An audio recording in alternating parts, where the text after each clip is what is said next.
الرحمن الرحیم السلام علیکم ورحمۃ اللہ وبرکاتہ۔ تمام معزز دوستوں کو انفارمیشن پوائنٹ کے پلیٹ فارم پر ایک دفعہ پھر خوش آمدید کہتے ہیں۔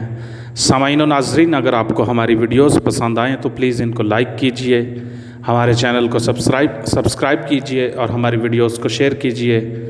شکریہ۔ امام ابن حبان نے صحیح ابن حبان کے اندر اور الصحیح جامع الصغیر للالبانی میں امام البانی نے حدیث پاک نقل کی ہے کہ حضرت ابو ہریرہ رضی اللہ تعالی عنہ کہتے ہیں، رسول کریم صلی اللہ علیہ وسلم نے فرمایا، جو عورت 5 نمازیں ادا کرے، رمضان کے روزے رکھے، اپنی شرم گاہ کی حفاظت کرے اور اپنے شوہر کی اطاعت کرے تو اسے بروز قیامت کہا جائے گا کہ جنت کے 8 دروازوں میں سے جس سے چاہو جنت میں داخل ہو جاؤ۔